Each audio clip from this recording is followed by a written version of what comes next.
අද අපි මේ වීඩියෝ එකෙන් කතා කරන්නේ 11 ශ්‍රේණිය දූ දරුවන්ගේ ව්‍යාපාර හා ගිණුම් කරන අධ්‍යයනයේ විෂය ධාරාව යටතේ ඉගෙන ගන්න තියෙන 4 වෙනි පාඩම. ව්‍යාපාරයක මූල්‍ය ප්‍රකාශන. අපි බලමු මේ පාඩමේදී මොනවද කතා කරන්න තියෙන්නේ කියලා.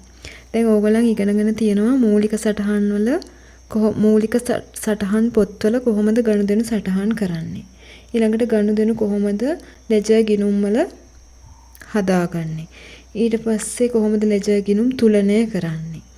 ඊළඟට ලෙජර් ගිණුම් තුලනය කරලා ලබා ගන්න ශේෂයන් කොහොමද ශේෂ පිරික්සුමක සටහන් කරන්නේ. ඔක්කොම කරුණු දැන් ඔයගොල්ලෝ 10 වසරේදී ඉගෙනගෙන තියෙනවා. ඊළඟට මේ පාඩමේදී කතා කරන්න තියෙනවා ඒ තොරතුරු භාවිතයෙන් මූල්‍ය ප්‍රකාශන හදන්නේ කොහොමද කියලා.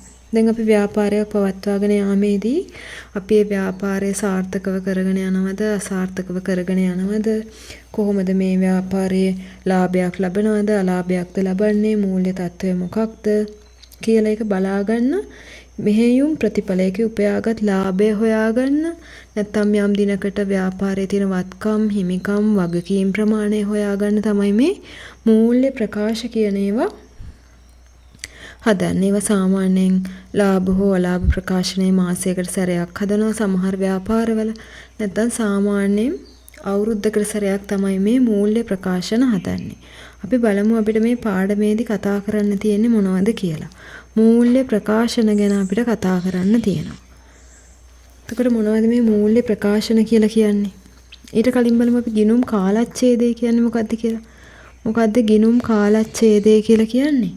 දැන් ව්‍යාපාරවල ගිණුම් හදනවා කියලා අපි කතා කරා. ඒ ගිණුම් හදන්නේ සාමාන්‍යයෙන් යම් නිශ්චිත කාලච්ඡේදයක් ආවරණය වෙන විදිහට තමයි ගිණුම් හදන්නේ. ඒ කිව්වේ සමහර විට සමහර ව්‍යාපාරවල මාසිකව හදනවා, මාස 3කට සැරයක් හදනවා. එහෙම නැත්නම් සාමාන්‍ය වශයෙන් ගිණුම් හදන්නේ අවුරුද්දකට සැරයක්.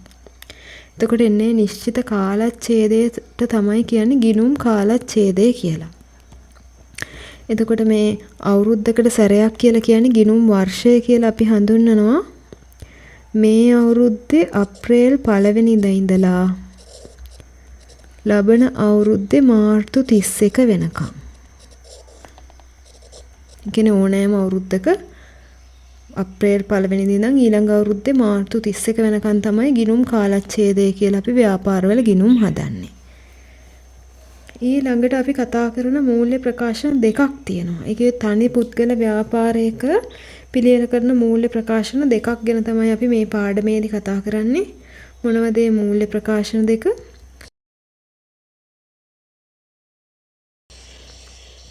ලාභ හෝ අලාභ ප්‍රකාශනය මේක අතීතයේදී අපි හැඳින්වුවා ආදායම් ප්‍රකාශය කියලා. ඊළඟට අපි කතා කරනවා මූල්‍ය තත්ත්ව ප්‍රකාශනය. අතීතයේදී අපි මේක හැඳින්වුවා ශේෂ පත්‍රය කියලා. මොනවද මේ ලාභ හෝ අලාභ ප්‍රකාශනයෙන් අපි හදන්නේ? ව්‍යාපාරයක ලාභයක්ද ලැබිලා තියෙන්නේ නැත්නම් අලාභයක්ද ලැබිලා තියෙන්නේ ඒක බලාගන්න තමයි මේ ලාභ අලාභ ප්‍රකාශනය පිළියෙල කරන්නේ. ඒකට අපි දාන්නේ මොනවද? ආදායම් සහ වියදම් ගැන විස්තර විතරයි මේ ලාභ අලාභ ප්‍රකාශනයට දාන්නේ ආදායම් වියදම් ගැන. එතකොට මේ මූල්‍ය තත්ත්ව ප්‍රකාශනයේ මොකද්ද කතා කරන්නේ? යම් දිනකට අදාළව යම් නිශ්චිත දිනකට අදාළව ඒ ව්‍යාපාරයේ වත්කම් හිමිකම් සහ වගකීම් වල විස්තරය තමයි මේ මූල්‍ය තත්ත්ව ප්‍රකාශනයෙන් හදන්නේ. යම් දිනකට අදාළව. ඊළඟට මේ ලාභ හෝ අලාභ ප්‍රකාශනයේ පිළියෙල කරද්දී අපිට මුලින්ම හොයාගන්න වෙනවා දල ලාභය. මොකද්ද මේ දල ලාභය කියලා කියන්නේ? දල ලාභය. දල ලාභය හෝ දල අලාභය. මොකද්ද දල අලාභය හෝ දල ලාභය කියලා කියන්නේ? විකුණුම් ආදායමෙන් විකුණූ භාණ්ඩවල පිරිවැය අඩු කරාම තමයි එන්නේ දල ලාභය. ඒක කතා කරද්දී අපිට දැනගන්න වෙනවා විකුණුම් ආදායම කියන්නේ මොකද්ද කියලා. මොකද්ද මේ විකුණුම් ආදායම කියලා කියන්නේ? විකුණුම් ආදායම කියලා අපි ගන්නේ යම් කාල සීමාවකට අදාළව අපි අත්පිට විකුණුම් සිදු කරනවා සහ ණයට විකුණුම් සිදු කරනවා. මෙන්න මේ දෙකේ එකතුව තමයි විකුණුම් ආදායම කියලා කියන්නේ. අත්පිට විකුණුම් කියන්නේ එවෙලේම මුදල් දීලා ගන්න ඒ වෙලේම මුදල් ලබාගෙන භාණ්ඩ විකුණනවා. ණයට විකුණනවා කියන්නේ පසු දවසක ඒ මුදල් ලබා ගැනීමේ අපේක්ෂාවෙන් භාණ්ඩ විකුණනවා. ඒක තමයි ණයට විකුණුම් කියලා කියන්නේ. එතකොට විකුණුම් ආදායම කියලා කියන්නේ මේ අත්පිට විකුණුම් සහ ණයට විකුණුම් වල එකතුව තමයි විකුණුම් ආදායම කියලා කියන්නේ. ඊළඟට විකුණුම් පිරිවැය කියලා කියන්නේ මොකද්ද? විකුණුම් පිරිවැය කියලා කියන්නේ අපි දැන් ව්‍යාපාරයේ විකිණීමට භාණ්ඩ තොගයක් තියලා තියෙනවනේ. ඒ භාණ්ඩ තොගය සම්පූර්ණයෙන්ම විකුණලා නම් ඒ විකුණන ලද භාණ්ඩ තොගයේ පිරිවැය තමයි විකුණුම් පිරිවැය කියලා අපි හඳුන්වන්නේ.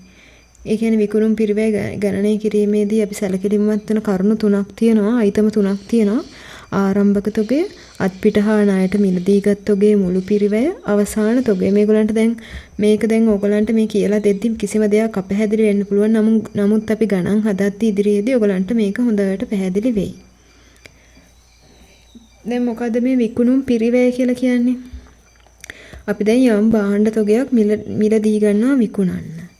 ඔයාලා හිතන්න අපි දැන් මිලදී ගන්නවා පෑන් 10ක්. අපි මේ නැවත විකුණන්න තමයි මේ පෑන් 10 මිලදී ගන්නෙ. අපි එක්තරා කඩයකින් මේ පෑන් 10 ගන්නවා. පෑන් 100ක් ගන්නවා කියලා හිතමු. දැන් අපි මේ 100 ගන්නවා. ඊළඟට ඒක ගත්තට පස්සේ ඒක අපි එක කඩයකින් අපි ගන්නවා. දැන් අපේ බිස්නස් එක තියෙන තැනට අපි ඒක අරගෙන යන්න ඕනේ මේ පෑන් 10. අපි මේක සමහර විට බස් එකේ යන්නේ. එතකොට අපිට යනවා බස් එකේ යන්නත් ගාස්තුවක් යනවා. දැන් පෑන් වගේ නෙමේ ලොකු බර භාණ්ඩ මොනවා හරි භාණ්ඩ තොගයක් අපි මිලදී ගත්තා කියලා හිතමු. එතකොට ඒ භාණ්ඩ වාහනයට පටව ගන්න අපිට තවත් වියදමක් දරන්න සිද්ධ වෙනවා පැටවුම් කුලී කියලා. පැටවුම් කුලී ඊළඟට ප්‍රවාහන කුලී දැන් මෙතන පාරේ අරගෙන යන්න ප්‍රවාහන කුලී මෙන්න මේවා දරන්න සිදු වෙනවා. මෙන්න මේකට තමයි කියන්නේ විකුණුම් පිරිවැය කියලා. දැන් මිලදී ගන්න ගිහින් තියෙනවා අපි හිතමු රුපියල් 1000ක් කියලා. පෑනක් රුපියල් 10 ගන්න රුපියල් 1000ක් මෙන්න මේක ගැනුම් ඊළඟට පැටවුම් කුලියක් ගිහින් තියෙනවා ප්‍රවාහන කුලියක්. මෙන්න මේ ඔක්කොගෙම එකතුව තමයි අපි හඳුන්වන්නේ ගැනුම් පැටවුම් කුලී සහ ප්‍රවාහන කුලී වල එකතුව තමයි අපි හඳුන්වන්නේ විකුණුම් පිරිවැය කියලා.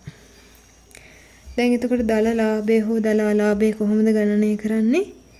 දල ලාභය එහෙම නැත්නම් දලා ලාභය ගණනය කරන්නේ විකුණුම් ආදායමෙන් අඩු කරන විකුණුම් පිරිවැය. දැන් අපි කතා කරා විකුණුම් ආදායම කියලා කියන්නේ මොකද්ද? අත්පිට විකුණුම් සහ ණයට විකුණුම් දෙකේ එකතුව තමයි විකුණුම් ආදායම කියලා කියන්නේ. විකුණුම් පිරිවැය කියන්නේ මිලදී ගත්ත භාණ්ඩ තොගය ගෙන ඒමට පැටවීමට ඒවට යන වියදමුත් එක්ක යන මුළු පිරිවැය තමයි විකුණුම් පිරිවැය කියලා කියන්නේ. එතකොට දල ලාභය ගණනය කරන්න විකුණුම් ආදායමෙන් විකුණු භාණ්ඩවල පිරිවැය අඩු කරන්න ඕනි. එතකොට තමයි දල ලාභය අපිට හොයාගන්න පුළුවන් වෙන්නේ. ඊළඟට ශුද්ධ ලාභය. දල ලාභය ගණනය කරනවා. ඊට පස්සේ ශුද්ධ ලාභය තමයි ගණනය කරලා ලාභ හෝ අලාභ ප්‍රකාශනයේ පිළියෙල කිරීමට යොදාගන්නේ. මොකද ශුද්ධ ලාභය කියලා කියන්නේ දැන් අපි දල ලාභය හොයාගන්න විදිහ කතා කරා. ඊළඟට ශුද්ධ ලාභය කියලා කියන්නේ දැන් ව්‍යාපාරයේ තව තියෙනවා භාණ්ඩ විකුණන ලබන ආදායමට අමතරව තවත් ආදායම් තියෙනවා ව්‍යාපාරයක. එතකොට ඒ ආදායම් දල ලාභයට එකතු කරලා තව ව්‍යාපාරයක තියෙන අනිත් වියදම් අඩු කරාම ලැබෙන අගය තමයි ශුද්ධ ලාභය හෝ ශුද්ධ අලාභය කියලා කියන්නේ. දැන් අපි විකුණුම් ආදායමක් දන්නවා, විකුණුම් පිරිවැයක් දන්නවා. ඊළඟට උපයාගත් ලාභය. එහෙම නැත්නම් මෙහෙයුම් ප්‍රතිඵලය කියලා කියන්නේ මොකද්ද? ව්‍යාපාරයක් විසින් උපයාගත් ලාභය තමයි අපි කියන්නේ මෙහෙයුම් ප්‍රතිඵලය කියලා. මෙන්න මේ උපයාගත් ලාභය නැත්නම් මෙහෙයුම් ප්‍රතිඵලය ගණනය කිරීමට තමයි අපි මූල්‍ය ප්‍රකාශ හදාගන්නේ. ඊළඟට ආදායම්. ව්‍යාපාරයට ලැබෙන විවිධාකාර ආදායම් සහ ව්‍යාපාරයේ සිදුවන විවිධ වියදම්. මේ වියදම් නම් වර්ග 4ක් යටතේ වර්ග කරනවා. අපි බලමු මේ ආදායම් කියලා අපි හඳුන්වන්නේ මොනවද කියලා. ව්‍යාපාරයකට ලැබෙන ආදායම් ඕගොල්ලන් දන්නවා ආදායම් වර්ග කිහිපයක් තියෙනවා. කුලීය ආදායම්, පොලීය ආදායම්, ලාභාංශ. කුලීය ආදායම් කියලා කියන්නේ මොකද්ද? ව්‍යාපාරයේ තියෙන යම් ගොඩනැගිලි කුලියට දීලා ලැබෙන ආදායම් තමයි කුලීය ආදායම්. ඊළඟට පොලීය ආදායම් කියලා කියන්නේ මොනවද? ව්‍යාපාරයේ බැංකුවල මුදල් තැන්පත් කිරීමෙන් ලැබෙන පොලීය ආදායම්. ඊළඟට තියෙනවා ලැබූ වට්ටම්. ලැබූ වට්ටම් කියලා කියන්නේ මොකද්ද? ණය හිමියන්ට අපි මුදල් ගෙවීමේදී අපිට වට්ටම් හම්බ වෙනවා. අපි මේවා ඔක්කොම 10 වසරේදී කතා කරලා තිනවා. ඒක ලද වට්ටම් කියන්නේ ආදායමක්. මේ ලද වට්ටම් දුන් වට්ටම් පටල ගන්න එපා. දුන් වට්ටම් කියන්නේ වියදමක්, ලද වට්ටම් කියන්නේ ආදායමක්. ඊළඟට කොමිස් තියෙනවා. කොමිස් හම්බ වෙනවා, කොමිස් ආදායම් තියෙනවා. ඊළඟට තියෙනවා ලාභාංශ. මොනවද මේ ලාභාංශ කියන්නේ? සීමිත සමාගම්වල, සීමිත පොදු සමාගම්වල කොටස් මිලට ගැනීමෙන් ලැබෙන ලාභාංශ තමයි ලාභාංශ කියලා හඳුන්වන්නේ. ඔයගොල්ලන් දන්නවා කොටස් වෙළඳපොලේ ආයෝජනය කරලා ලැබෙන ලාභාංශ තමයි මේ හඳුන්වන්නේ. එතකොට ආදායම් වර්ග ඔය ටික තියෙනවා. ඊළඟට වියදම්. වියදම් වර්ග 4ක් අපි කතා කරනවා. මොනවද මේ වියදම් කියලා කතා කරන්නේ? වර්ග 4. බෙදා හැරීමේ වියදම්, පරිපාලන වියදම්, වෙනත් වියදම් සහ මූල්‍ය වියදම්. මොනවද බෙදා හැරීමේ වියදම් කියලා කියන්නේ? කිව්ව වෙළඳ ව්‍යාපාරයක භාණ්ඩ විකිණීමේදී සහ බෙදා හැරීමේ කටයුතු සිදු කරගෙන යාමේදී විවිධාකාර වියදම් දරන්න සිද්ධ වෙනවා. මොනවද මේ වියදම් වලට උදාහරණ? ප්‍රචාරණය කරන්න සිද්ධ වෙනවා. ඊළඟට වෙළඳ සේවක වේතන. ඊළඟට බොල් ණය. මොනවද මේ බොල් ණය කියලා කියන්නේ? භාණ්ඩ විකුණුවාට පස්සේ ණයගැතියන් සමහර විට මුදල් නොගෙවා ඉන්න අවස්ථා තියෙනවා. එහෙම වුණාම ඒවා බොල් ණය විදිහට කපා හරිනවා. ඒක බෙදා හැරීමේ වියදමක්. ළඟට දුන් වට්ටම්. අපි ණයගැතියන්ට භාණ්ඩ විකුණුවාට පස්සේ අපි වට්ටම් දෙනවා. ඒවා තමයි දුන් වට්ටම්. දුන් වට්ටම් කියලා කියන්නේ ව්‍යාපාරයේ පැත්තෙන් වියදමක්. අපි කලින් කතා කරා ලද වට්ටම්. ණය හිමියන්ට මුදල් ගෙවීමේදී අපිට හම්බ වෙන වට්ටම් ලද වට්ටම්. මේක ආදායමක්. මේ දුන් වට්ටම් කියන්නේ වියදමක්. ඒ කියන්නේ ව්‍යාපාරයේ විසින් දරන ලද වියදමක් තමයි මෙතෙන්දි සිද්ධ වෙලා තියෙන එක. දුන් වට්ටමක් කියන්නේ වියදමක්. ඊළඟට බෙදා හැරීමේ වාහන ඡය වීම, ඊළඟට විකුණුම් කොමිස්. මේවා බෙදා හැරීමේ වියදම්. ඊළඟට පරිපාලන වියදම් කියලා කියන්නේ මොනවද? ව්‍යාපාර ආයතනය වෙනුවෙන්, එහි පරිපාලන කටයුතු වෙනුවෙන්, නඩත්තු වෙනුවෙන් දරන වියදම් තමයි පරිපාලන වියදම් කියලා කියන්නේ. ඒවට උදාහරණ මොනවද? ව්‍යාපාර ආයතනයේ කුලියට පවත්වාගෙන යනවා නම් ඒකේ කුලිය ගෙවනවා, රක්ෂණ ගාස්තු ගෙවනවා, ව්‍යාපාරයට ගේන ලිපි ද්‍රව්‍ය වල වියදම්, පරිපාලන ගොඩනැගිලි ඡය එහෙම ඔයගොල්ලන් ඊළඟ පාඩම් වලදී කතා කරනවා. ඊළඟට අලුත් වැඩියා වියදම්, විදුලි ගාස්තු, කාර්යාල උපකරණ ඡය, මෙන්න මේවා තමයි පරිපාලන වියදම් කියලා කියන්නේ. ඊළඟට මොනවද වෙනත් වියදම් කියලා කියන්නේ? වෙනත් වියදම් කියලා අපි කියනවා වියදම් වර්ග 4ක් තියෙනවානේ. බෙදා හැරීමේ වියදම්, පරිපාලන වියදම් සහ මූල්‍ය වියදම් යටතේ වර්ග කරන්න බැරි වියදම් තමයි වෙනත් වියදම් කියලා කියන්නේ. ඒවට මොනවද උදාහරණ? මුදල් වංචා අලාභ, ඊළඟට ගිනි හානි, මෙන්න මේ දෙක තමයි ඔයගලන්ට කතා කරන්න තියෙන්නේ. ඊළඟට මූල්‍ය වියදම්. මොනවද මේ මූල්‍ය වියදම් කියලා කියන්නේ? දැන් ව්‍යාපාරයක් පවත්වාගෙන යාමේදී බාහිර පාර්ශ්ව වලින් ණය ලබා ගන්න සිද්ධ වෙනවා. ඒ බැංකු වලින් අපි ණය මුදල් ලබා ගන්නවා. එහෙම ණය මුදල් ලබා ගත්තට පස්සේ ඒ බැංකු ගිණුම් පවත්වාගෙන යාම සඳහා අපිට යම් මුදලක් දරන්න වෙනවා. මොනවද උදාහරණ? බැංකු ණය පොලී අපිට ගෙවන්න වෙනවා. ඊළඟට බැංකු අයිරා පොලී ගෙවන්න වෙනවා. ඊළඟට බැංකු ගාස්තු ගෙවන්න සිද්ධ වෙනවා. මෙන්න මේවා තමයි මූල්‍ය වියදම් කියලා කියන්නේ. දැන් අපි දන්නවා ලාභ ප්‍රකාශනයට අදාළ වෙන්නේ මොනවද? මූල්‍ය තත්ත්ව ප්‍රකාශනයට අදාළ වෙන්නේ මොනවද කියලා. දැන් අපි සිද්ධාන්ත කොටස් ටික කතා කරලා ඉවරයි. දැන් අපි බලමු මේකට අදාළ ගණන් හදන්නේ කොහොමද කියලා.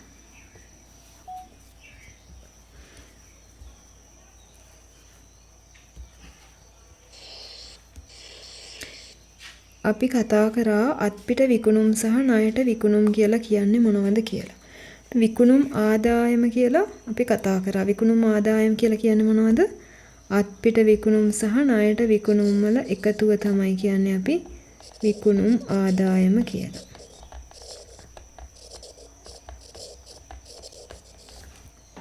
විකුණුම් පිරිවැය කියලා කියන්නේ මොකක්ද කියලාත් අපි කතා කරා. ඊළඟට දල ලාභය හොයන්නේ කොහොමද කියලා අපි කතා කරා. කොහොමද දල ලාභය හොයන්නේ? අත්පිට විකුණුම් වලින් අත්පිට විකුණුම් සහ ණයට විකුණුම් යන දෙකේ එකතුව කිව්වේ විකුණුම් ආදායමෙන් අඩු කරන්න ඕනේ විකුණූ භාණ්ඩවල පිරිවැය. එතකොට තමයි හම්බ වෙන්නේ මොකද්ද? දල ලාභය. අපි ඒක සමීකරණය ලියලම මේ ගාන හදමු. දල ලාභය සමානයි මොකද්ද? විකුණුම්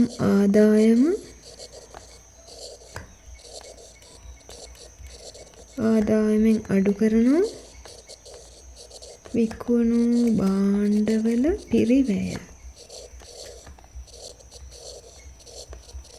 මේ විකුණුම් ආදායම අපිට දීලා තියෙනවා 60000කුයි 5000කුයි. කියන්නේ අත්පිට විකුණුම් සහ ණයට විකුණුම්. අත්පිට විකුණුම් 60000යි ණයට විකුණුම් 50000යි. මෙන්න මේක තමයි විකුණුම් ආදායම. එතකොට විකුණූ භාණ්ඩවල පිරිවැය කීයද? 35000යි. උත්තරේ කීයද එන්නේ? දල ලාභයට එනවා මෙතන කීයද? 110000යි. ඒකෙන් අඩු කරනවා 35000ක්.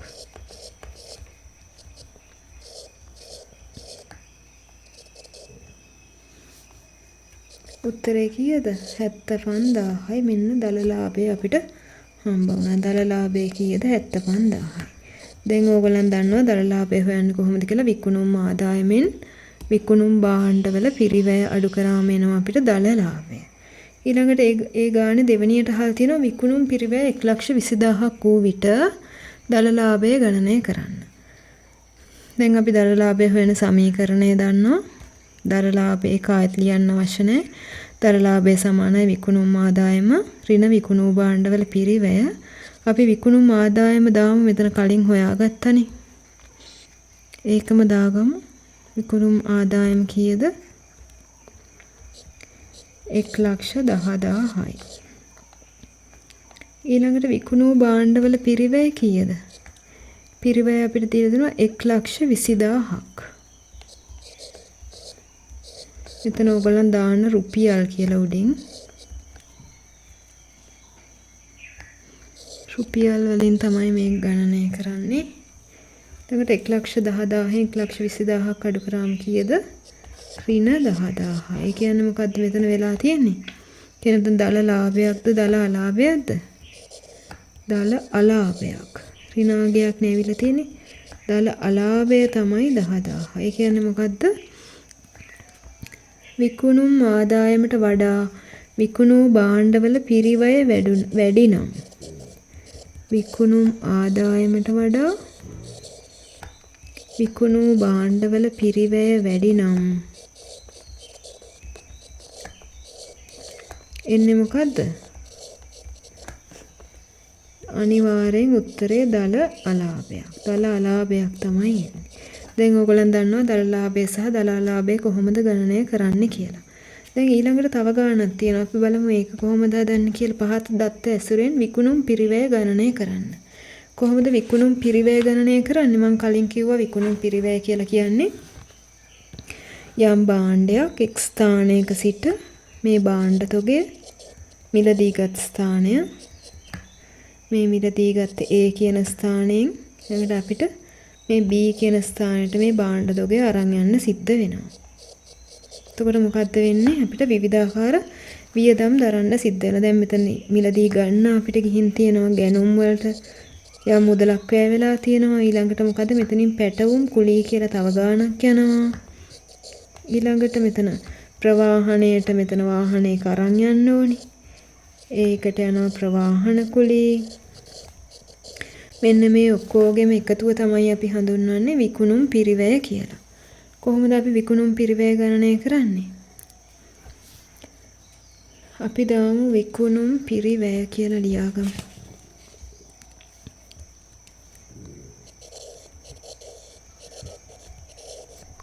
විකුණුම් පිරිවැය. විකුණුම් පිරිවැය කොහොමද ගණනය කරන්නේ? ගැනුම් අපිට දීලා තියෙනවා ගැනුම්. රුපියල් වලින් ගැනුම් දීලා තියෙන රුපියල් 90000ක්. ඊළඟට තව දීලා තියෙනවා පැටවුම් කුලී 2500ක්. පැටවුම් කුලී 2500ක්. ඊළඟට මොකද්ද? ගෙන ඒමේ කුලී රුපියල් 8000ක්. ගෙන ඒමේ කුලී 8000. දැන් මොකද්ද අහලා තියෙන්නේ? විකුණුම් පිරිවැය. දැන් මේ ටික එකතුව කීයද කියලා බලන්න ඕනි. මිලදීගත් භාණ්ඩ තොගේ පිරිවැය එන්නේ මෙන්න මේක තමයි. මිලදීගත් භාණ්ඩ තොගයේ පිරිවැය.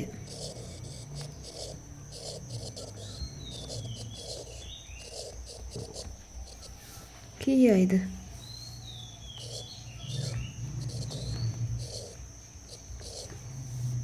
1,500,000ක් තමයි උත්තරේ විදිහට එන්නේ. මිලදීගත් භාණ්ඩ තොගේ පිරිවැය එන්නේ මෙන්න මේ ගාන. දැන් ඕගලන් දන්නවා විකුණුම් පිරිවැය කොහොමද ගණනය කරන්නේ කියලා. ගැනුම්, පැටවුම් කුලී, ගෙනීමේ කුලී ඒ ටික දාලා තමයි විකුණුම් පිරිවැය ගණනය කරන්නේ. ඊළඟට තව ගානක් තියෙනවා. එක්තරා ව්‍යාපාරයකට අදාළව පහත තොරතුරු සපයා ඇත. ඒ අනුව විකුණුම් පිරිවැය ගණනය කරන්න. දැන් අපි කලින් ගණනය කරා අපිට එතකොට ආරම්භක තොගයක් සහ අවසාන තොගයක් තිබුණේ. දැන් මේ ගානේ අපිට ආරම්භක තොගයක් දීලා තියෙනවා, අවසාන තොගයක් දීලා තියෙනවා. එහෙම වෙලාවක කොහොමද අපි විකුණුම් පිරිවැය ගණනය කරන්නේ? ගැනුම්, පැටවුම් කුලී සහ ගෙනීමේ කුලී තියෙන අවස්ථාවේදී විකුණුම් පිරිවැය අපි කලින් ගණනය කරා. දැන් ආරම්භක තොගයක් අවසාන තොගයක් තියෙනකොට කොහොමද ගණනය කරන්නේ? අපි බලමු. අපි මුලින්ම දාගන්නවා ආරම්භක තොගය. ආරම්භක තොගය. රුපියල් වලින් ඔක්කොම ආරම්භක තොගය කීයද? රුපියල් 10000යි. ඊළඟට ඒකට එකතු කරනවා ගැනුම්. ගැනුම් කීයද? රුපියල් 70000ක්. ඊළඟට පැටවුම් කුලී ඒකත් එකතු කරනවා. පැටවුම් කුලී එකතු කරනවා රුපියල් 5000ක්. ඊළඟට ගෙන ඒමේ කුලී එකතු කරනවා. ඒක කීයද?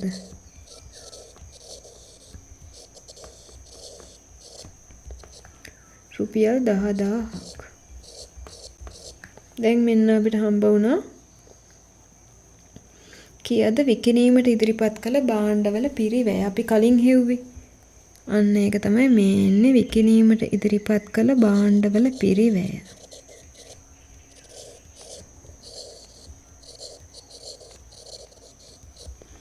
විකිණීමට ඉදිරිපත් කළ භාණ්ඩවල පිරිවැය. පිරිවැය කීයක් දෙන්නේ? 95000ක් එනවා. විකිණීමට ඉදිරිපත් කළ භාණ්ඩවල පිරිවැය 95000ක්. මේකේ උත්තරය යටින් ඉරි ගහන්නේ. අපිට තව දීලා තියෙනවා අවසාන තොගය. ඒක කොහොමද දාන්නේ? දැන් අඩු කරන්න ඕනි අවසාන තොගය. එතනින්දම අඩු කළා. දැන් ඒ කියන්නේ තව තොගයක් ඉතිරි වෙලානේ. මේ අපි ගණනය කරන අවස්ථාව වෙනකොට භාණ්ඩ සියල්ලම විකිණිලා ඉවර වෙලා නැහැ.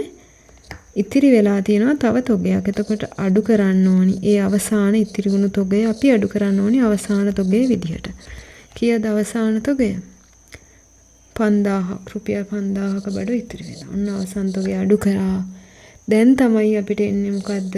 විකුණුම් පිරිවැය. විකුණුම් පිරිවැය දැන් තමයි හම්බ වෙන්නේ. කීයද? රුපියල් 90000ක්.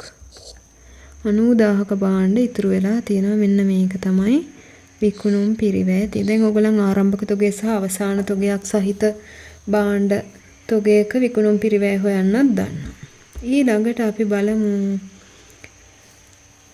දල ලාභය ගණනය කරන්න තියෙනවා මෙන්න මේ ආකෘතියට අනුව. දැන් දල ලාභය හොයන්න දැන් ඔයගොල්ලන් නිකන් හොයන්න දන්නවා. ඔයගොල්ලන්ට හරිනම් තියෙන්නේ මෙන්න මේ ආකෘතියට අනුව තමයි දල ලාභය හොයන්න.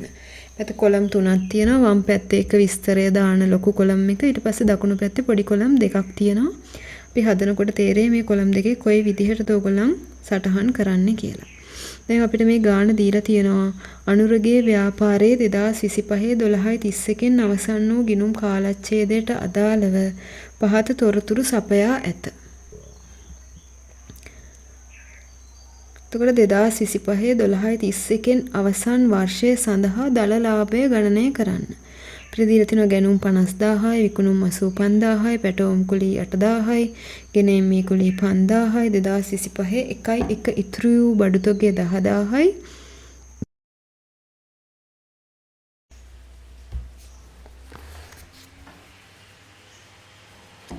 දෙදාස් 25 12:31 ඉතිරි වූ බඩු තොගය 20000යි.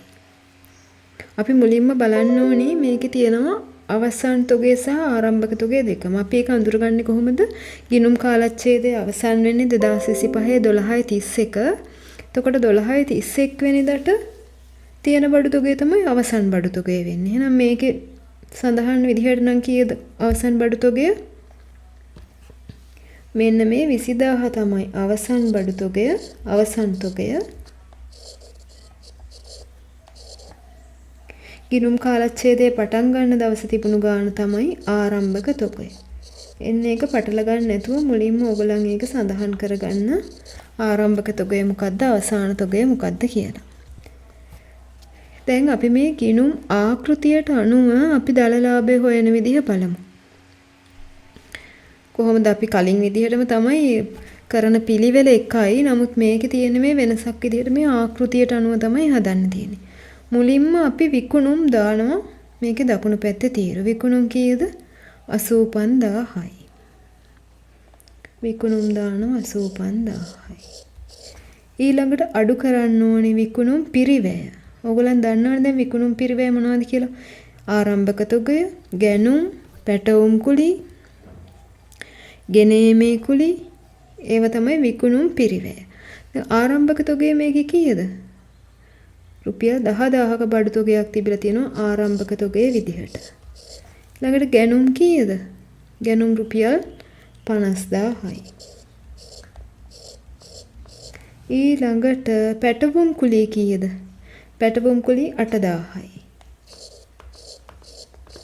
ඊළඟට ගෙන ඒමේ කුලී. ගෙන ඒමේ කුලී කීයද? 5000යි. ඊළඟට දැන් මේ ටික ඔක්කොම එකතු කරාම අපිට හම්බ වෙනවා කීයක්ද? ඉදිරිපත් කර භාණ්ඩවල පිරිවැය තමයි මේ ටික එකතු කළාම අපිට හම්බ වෙන්නේ. විකිණීමට ඉදිරිපත් කළ භාණ්ඩවල පිරිවැය තමයි අපිට මේ ටික එකතු කළාම හම්බ වෙන්නේ. එහෙනම් බලමු අපි කීයක්ද කියලා. විකිණීමට ඉදිරිපත් කළ භාණ්ඩවල පිරිවැය එනවා 73000ක්. හරිද බලන්න 50000යි 10000යි 60000යි 70000යි 73000ක් වෙනවා විකිණීමට ඉදිරිපත් කළ භාණ්ඩවල පිරිවැය. ඊළඟට අපිට සිද්ධ වෙනවා අඩු කරන්න අවසාන තොගය. දැන් මොකද අවසන් තොගය කියලා අපිට හම්බෙලා තියෙන්නේ 12 ගිණුම් කාලච්ඡේදයේ අවසන් වෙනකොට ඉතිරි තොගයට තමයි අවසන් තොගය කියලා හඳුන්වන්නේ. එහෙනම් අවසන් තොගය කීයක්ද අපි අඩු කරන්නේ? 20000ක් අඩු කරනවා. 20000ක් අඩු කරනවා අවසන් තොගය. දැන් මේක 73000න් 20000 අඩු කරාම කීයක් දෙන්නේ? 53000ක් එනවා. ඒක දානවා මේ පැත්තේ. විකුණුම් පිරිවැය ඕක තමයි විකුණුම් පිරිවැය. ඒක දාන්නේ අඩු කරන්න ඕනි කියන්න ඕන නිසා තමයි මේ වරහන් ඇතුලේ දාන්නේ විකුණුම් පිරිවැය. මොකද විකුණුම් වලින් මේ විකුණුම් පිරිවැය අඩු කරන්න ඕනි. ඊට පස්සේ තමයි දල ලාභය එන්නේ. ඔයගොල්ලන් දැන් කලින් ගානේදී හැදුවා මේ විකුණුම් පිරිවැය එන්න අවසන් තොගය අඩු කරාට පස්සේ තමයි විකුණුම් පිරිවැය එන්නේ. දැන් දල ලාභයේ එන්න විකුණුම් වලින් විකුණුම් පිරිවැය අඩු කරන්න ඕනේ. එතකොට කීයක්ද උත්තරේ එන්නේ?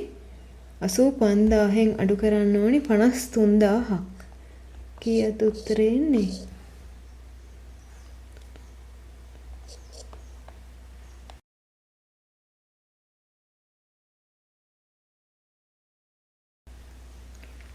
මෙන්න මේක තමයි දල ලාභය කියලා අපි හඳුන්වන්නේ.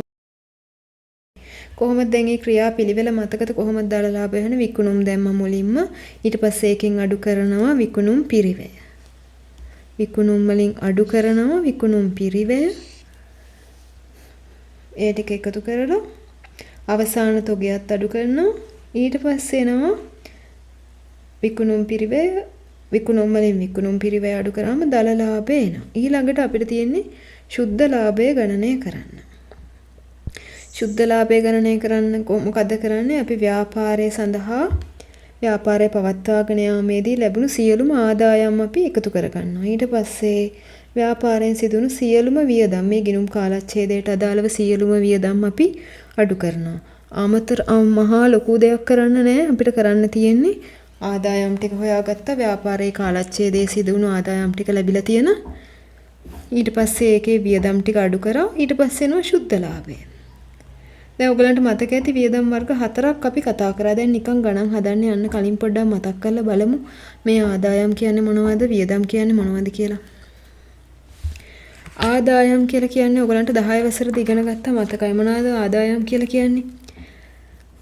අපි කිව්වා ආදායම් කියලා අයිතිකරුවන් යොදවන ප්‍රාග්ධනය නිසා හිමිකමෙහි වැඩිවීම සිදු වෙනවනේ. අයිතිකරුව ප්‍රාග්ධනය යොදවන ව්‍යාපාරයට එතකොට හිමිකමේ වැඩිවීම සිද්ධ වෙනවා. මේ වැඩිවීම හැර ප්‍රාග්ධනය නිසා සිදුවන හිමිකමෙහි වැඩිවීම හැර අනෙකුත් සියලුම වැඩිවීම තමයි අපි ආදායම් කියලා හැඳින්වුවේ. එතකොට උදාහරණ මොනවද?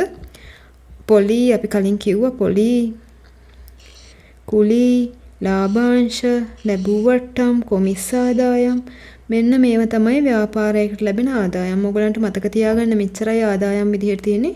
පොලි ආදායම්, කුලි ආදායම්, ලාභාංශ, ලැබුව වට්ටම්, කොමිස් ආදායම්. මෙන්න මේ පහ තමයි මතක තියාගන්න තියෙන්නේ. ඊළඟට ව්‍යාපාරයේ තියෙන වියදම් වර්ග 4ක් අපි කතා කරා. මොනවද ඒ වියදම් 4? බෙදා හැරීමේ වියදම්, පරිපාලන වියදම්, වෙනත් වියදම් සහ මූල්‍ය වියදම්. මෙන්න මේ 4ත් මතක තියාගන්න ඕනි. අපි උදාහරණ බලමු. බෙදා හැරීමේ වියදම් වලට උදාහරණ තමයි ප්‍රචාරණ වියදම්, වෙළඳ සේවක වේතන, බොල් ණය, දුන් වට්ටම්, බෙදා හැරීමේ වාහන ඡය වීම, විකුණුම් කොමිස්. ඊළඟට පරිපාලන වියදම් තමයි කුලී ගෙවීම, රක්ෂණ ගාස්තු, ලිපි ද්‍රව්‍ය වියදම්, පරිපාලන ගොඩනැගිලි ඡය, අලුත් වැඩියා වියදම් සහ විදුලි ගාස්තු, කාර්යාල උපකරණ ඡය. මේ ඡය ගැන ඔයගලන්ට ඉදිරි පාඩම් වලදී කතා කරනවා. වෙනට නිකන් ඔළුවේ අදහසක් විතරක් තියාගන්න. ඊළඟට වෙනත් වියදම් වලට උදාහරණ තමයි මුදල් වංචාලාභ ගිනි හානි. මෙච්චරයි මේ වියදම් දෙකයි මේ වෙනත් වියදම් වලට සහ මූල්‍ය වියදම් බැංකු ණය පොලි, බැංකු අයිරා පොලි සහ බැංකු ගාස්තු. මෙන්න මේ ටික කටපාඩමෙන් හරි මතක තියාගන්න. මේවා අනිවාර්යෙන් වරද්දන්න නැතුව මේ වියදම් ටික දාන්න වෙනවා ගණන් හදද්දී. දැන් අපි බලමු ශුද්ධ ලාභය හොයලා ක්‍රියාකාරකම ඔයගලන්ගේ පෙළ පොතේ තියෙන 3 වෙනි ක්‍රියාකාරකම බලන්න ශුද්ධ ලාභය හොයන්න තියෙන්නේ.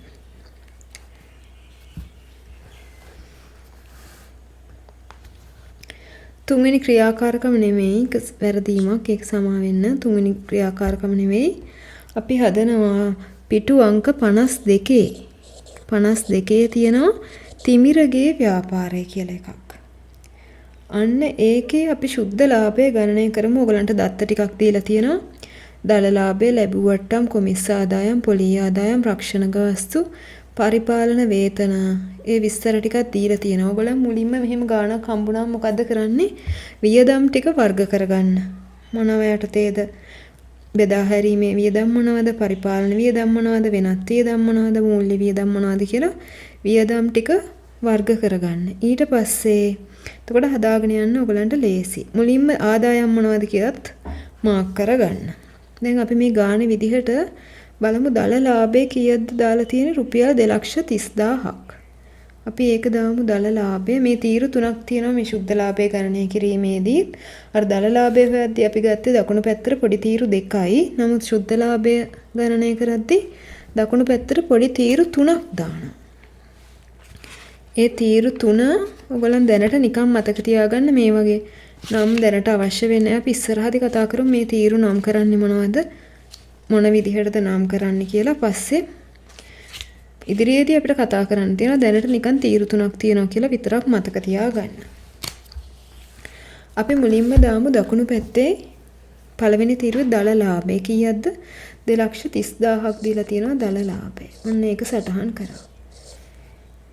ඊළඟට අපි පිළිවෙලින් හදාගෙන යන දැන් අපි කලින් කරේ කෙලින්ම අඩු කරා. කලින් දල ලාභය අපි හොයාගත්තනේ. හොයාගන්න විදිහ දැන් දන්නවා. දැන් මේකේ තියෙන්නේ ශුද්ධ ලාභය හොයන්න. මම කිව්වා ආදායම් එකතු කරලා වියදම් අඩු කරන්න තමයි තියෙන්නේ. දැන් අපි එකතු කරමු වෙනත් ආදායම් ටික. මොනවාද වෙනත් ආදායම් විදිහට මේකේ තියෙනවා ලැබූ වට්ටම් තියෙනවා, කොමිස් ආදායම් තියෙනවා, පොලී ආදායම් තියෙනවා. මෙන්න මේ තුන තමයි ආදායම් විදිහට ලැබිලා තියෙන්නේ.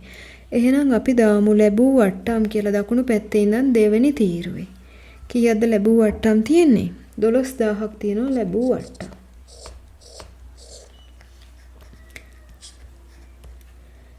ඊළඟට කොමිස් ආදායම් කීයද කොමිස් ආදායම්?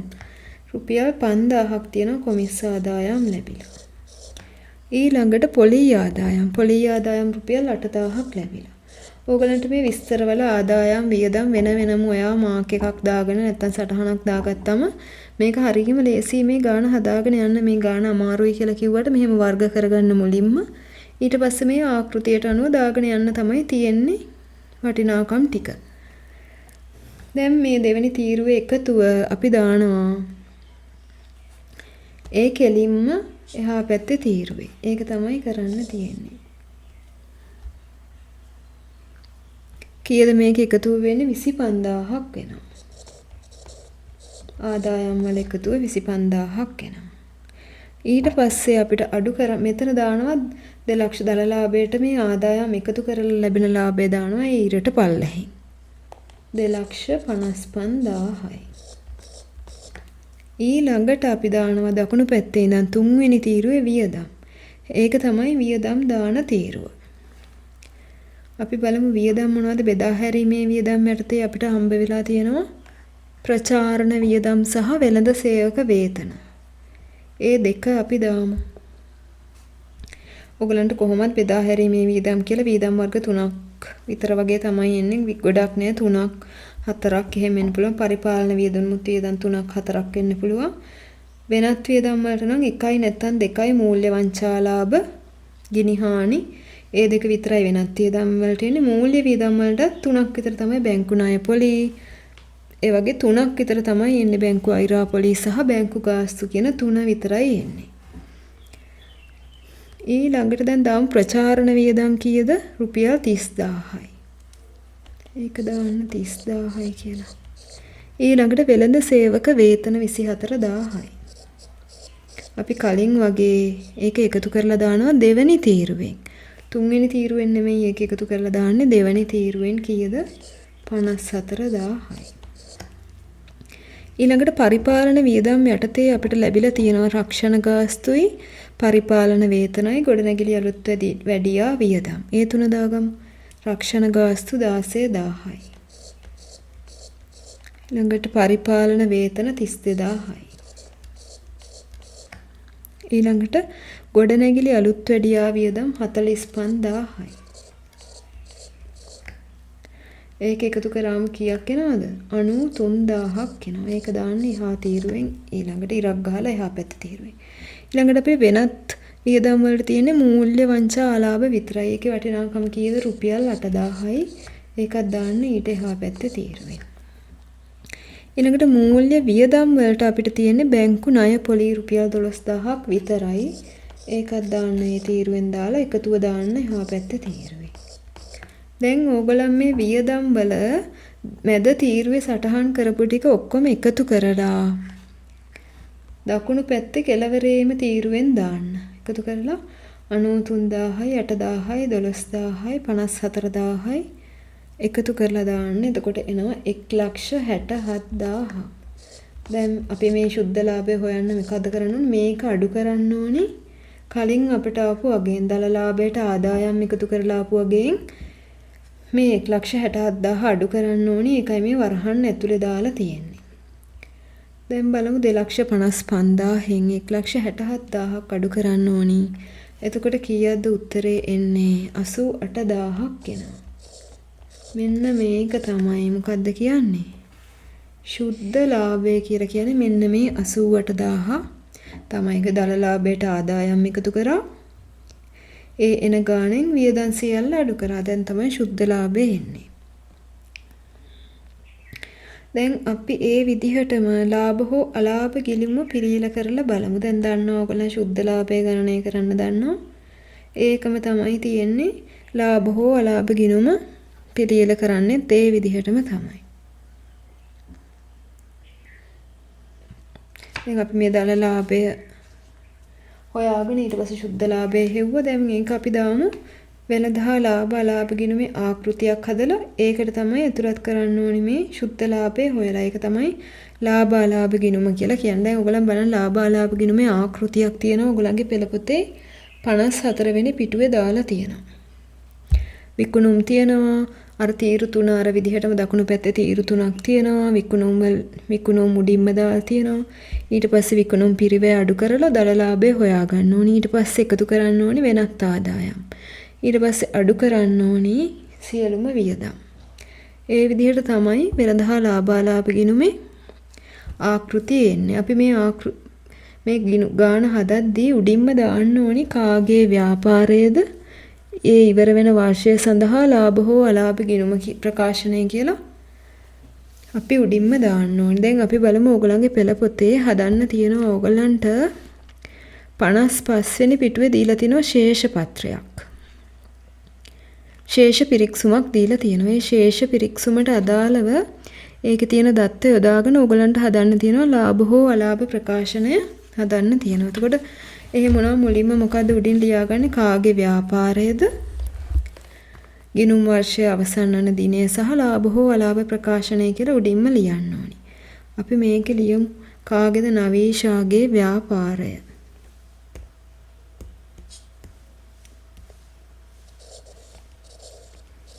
නවීෂාගේ ව්‍යාපාරය. මුලින්ම ලියන්න ඕනි ඒක. ඊපස්සේ ගිණුම් වර්ෂයේ අවසන් වන දිනය කවද්ද? 20යි xx 12යි 31න් අවසන් වූ වර්ෂය සඳහා. අනිවාර්යෙන් මෙන්න මේක ලියන්න ඕනි. අවසන් වූ වර්ෂය සඳහා ලාභ හෝ අලාභ ප්‍රකාශනය.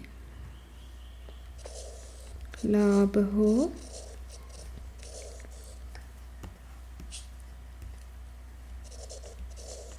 අලාභ ප්‍රකාශනය. මෙන්න මේක මාතෘකාව උඩින්ම ලියන්න ඕනි. ඊට පස්සේ අපි අර දීලා තියෙන තොරතුරු වර්ග කරගන්න ඕනි. ආදායම් මොනවද? වියදම් මොනවද? වියදනුත් ඒ කාණ්ඩ යටතේ වර්ග කරගන්න ඕනේ. ඔයගලන්ට මුලින් මේ කාණ්ඩ වලට වියදම් ටික වර්ග කරගන්න අමතකයි නම් ඔයගලන් ඒ වියදම් ටික වෙනම ලියාගෙන කොලයක් තියාගන්න මේ ගාණ හදද්දි මතක් කරගන්න. ටික දවසක් එහෙම ගණන් හදද්දී ඔයගලන්ට වියදම් ටික කෙලින්ම මතක් වෙයි. තකන් මේ අපි ලියාගත්තා වගේ මේ මොන වියදම්ද වෙනත් වියදම් මොනවද බෙදා හැරීමේ වියදම් වලට දාන්නේ මොනවද පරිපාලන වියදම් වලට දාන්නේ මොනවද වෙනත් වියදම් වලට මූල්‍ය වියදම් වලට දාන්නේ මොනවද කියන මේක කොලයක හරි කොහේ හරි මතක හිටින තැනක ලියාගෙන ගාන හදද්දී බලා ගන්න. ටිකක් ගණන් ටිකක් හදද්දී පාස් පේපර්ස් කරද්දී ඔයගලන්ට මේක මතක ආදායම් මොනවද ගාන දුන්න ගම මුලින්ම මේ ටික වෙනම මාක් කරගෙන වර්ග කරගන්න. දැන් අපි ගාන හදමු. මුලින්ම දාන්නේ මොකද්ද? විකුණුම්. විකුණුම් කීයක් දීලා තියෙනවද? 4,50,000ක් 4,56,000ක් විකුණුම් තියෙනවා. ඊළඟට දැන් අපි අඩු කරන්න ඕනේ විකුණුම් පිරිවැය. ආරම්භක තොගේ විදිහට අපිට කීයක් දීලා තියෙනවද? රුපියල් 8,000ක් දීලා තියෙනවා ආරම්භක තොගය විදිහට. ඒක දාන්නේ මේ දකුණු පැත්තේ නම් දෙවෙනි තීරුවේ. අර විදිහටම තමයි දාන්නේ. දකුණු පැත්තේ නම් දෙවෙනි තීරුවේ දානවා ආදායම්, දකුණු පැත්තේ නම් තුන්වෙනි තීරුවේ. ඒක වම් පැත්තෙන් නම් පටන් ගන්නවා පළවෙනි තීරුවේ දානවා විස්තරය, ඊළඟ පොඩියට පටන් ගන්න පළවෙනි තීරුවේ දානවා වියදම් ටික. ඊට ගැණුම් 1,45,000යි. ඊළඟට ගෙන මේ කුලී රුපියල් 6,000යි. ඊළඟට පැටවුම් කුලී රුපියල් 3,000යි. මේක එකතු කරාම අපිට එනවා විකුණුම් පිරිවැය. කීයක්ද විකුණුම් පිරිවැය විදිහට එන්නේ? 1,62,000ක් එනවා. 1,62,000ක් එනවා. දැන් විකුණුම් වලින් මේ විකුණුම් පිරිවැය අඩු කරන්න ඕනේ. මේක අඩු කරන්න ඕනි අගයක් නිසා අපි වරහන් ඇතුලේ දානවා. දල ලාභයේ විදිහට අපිට කීයක් දෙන්නේ? 2,94,000ක් එනොන්න අපි දැන් දල ලාභය හොයලා ඉවරයි. ඒකේ විකුණුම් වලින් විකුණුම් පිරිවැය අඩු කරා. ඊළඟට දැන් එකතු කරන්න ඕනි මොනවද? වෙනත් ආදායම්. මොනවද වෙනත් ආදායම් විදිහට අපිට දීලා තියෙන්නේ? ස්ථාවර තැන්පතු පොලී ආදායම් දීලා තිනවා රුපියල් 4,000ක්. ලැබූ වට්ටම් දීලා තිනවා රුපියල් 7,000ක්. ඒ දෙක එකතු කරාම කීයක් දෙන්නේ? 11,000ක් එනවා. දැන් අපි මොකද කරන්නේ? අර දල ලාභයට මේ වෙනත් ආදායම් ටික එකතු කරනවා. කීයක් දෙන්නේ? 3,05,000ක් එනවා. දැන් අඩු කරගෙන යන්න ඕනේ වියදම් ටික. බෙදා හැරීමේ වියදමක් අපිට හම්බෙලා තිනවා දුන් වට්ටමක් රුපියල් 6,000යි. ප්‍රචාරණ වියදම් 20,000යි. වෙළඳ සේවක වේතන 36,000යි. බොල් ණය රුපියල් 2,000යි. දැන් ඒ ඔක්කොගෙම එකතු වෙනවා 64,000ක්. ඒක දානවා ඊළඟ තීරුවේ. ඊළඟට පරිපාලන වියදම් ඇවිල්ලා තියෙනවා රක්ෂණ ගාස්තු 8,000යි. ලිපි ද්‍රව්‍ය වියදම් තියෙනවා 5,000යි. කඩ කුලී තියෙනවා 30,000යි. දැන් ඒකෙත් එකතුව දානවා ඊළඟ තීරුවෙන් කීයයිද? 43,000යි. ඊළඟට මූල්‍ය වියදම් තියෙනවා බැංකු ණය පොලී රුපියල් 6,000යි. බැංකු අයිරා පොලී රුපියල් 1,000යි. එතකොට ඒක එකතුව කීයද? රුපියල් 7,000යි. දැන් මේ වියදම් වර්ග 4 එකතු කරලා කෙලවරේ තීරුවෙන් දානවා කීයද? 64,000යි 43,000යි 7,000යි එකතු කරාම එනවා 1,14,000ක්. ඒක දානවා දකුණු පැත්තේ කෙලවරේම තීරුවේ.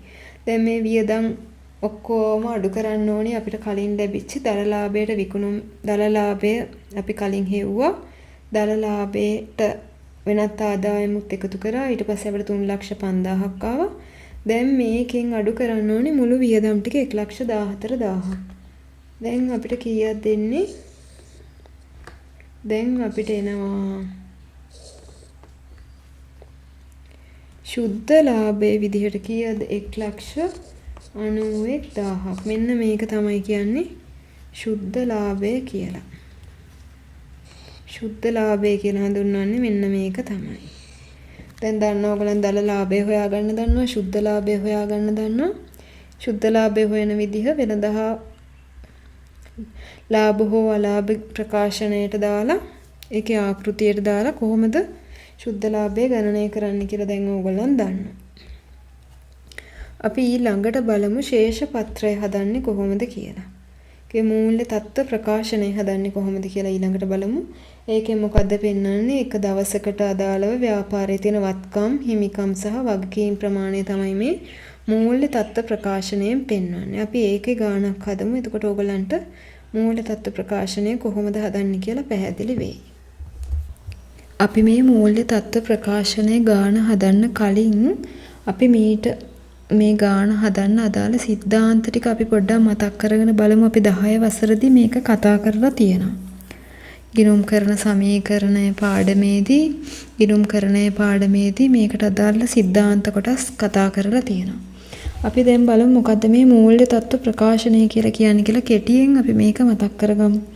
දැන් ඕගොල්ලන් දන්නවා ශේෂ පිරික්සුමේ දත්ත අරගෙන අපි ලාභ හෝ අලාභ ප්‍රකාශනය පිළියෙල කළා. ඊට පස්සේ ශේෂ පිරික්සුමේ ඉතුරු වෙන්නේ වත්කම් ගිණුම්, හිමිකම් ගිණුම් සහ වගකීම් ගිණුම් වලට අදාළ ශේෂයන් පමණයි.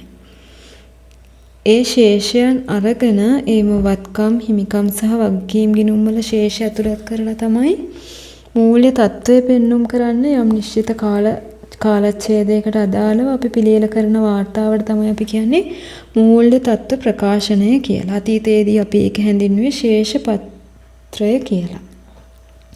දැන් මොකටද මේ මූල්‍ය තත්ත්ව ප්‍රකාශනය හදන්නේ? ව්‍යාපාර කෙරෙහි ඇල්මැති පාර්ශ්ව වලට, ඒකෙ හිමිකරුවෝ, හිමිකරුවෝ, ණය හිමියෝ, මූල්‍ය ආයතන, ප්‍රජාව, සැපයුම්කරුවෝ ඒ වගේ ව්‍යාපාරයට ඇල්මැති පාර්ශ්වවලට ව්‍යාපාරයේ මූල්‍යමය ශක්තිය සහ මූල්‍යමය හැකියාව සහ ශක්තිය බලා ගැනීම සඳහා තමයි මේ අපි පිළියෙල කරන්නේ මූල්‍ය තත්ත්ව ප්‍රකාශනය. ඒකෙදී වත්කම්, හිමිකම් සහ වගකීම් අතර සම්බන්ධය තමයි පෙන්눔 කරන්නේ මේ මූල්‍ය තත්ත්ව ප්‍රකාශන වලින්. මූල්‍ය තත්ත්ව ප්‍රකාශනයේ මූලිකාංග තමයි වත්කම්, හිමිකම් සහ වගකීම්. අපි බලමු දැන් වත්කම් කියලා කියන්නේ මොනවද කියලා. මොනවද මේ වත්කම් කියලා කියන්නේ? වත්කම් කියලා කියනවා අතීත ගනුදෙනුවක ප්‍රතිඵලයක් විදිහට ඇතිවන අනාගතයේදී ව්‍යාපාරයට ආර්ථික ප්‍රතිලාභ ගලා එන ව්‍යාපාරයේ විසින් පාලනය කරන සම්පත් තමයි වත්කම් කියලා කියන්නේ. වත්කම් බෙදෙනවා ප්‍රධාන කොටස් දෙකකට. මොනවද ඒ කොටස් දෙක? ජංගම වත්කම් සහ ජංගම නොවන වත්කම්. ඊළඟට ජංගම වත්කම් කියලා කියන්නේ මොනවද?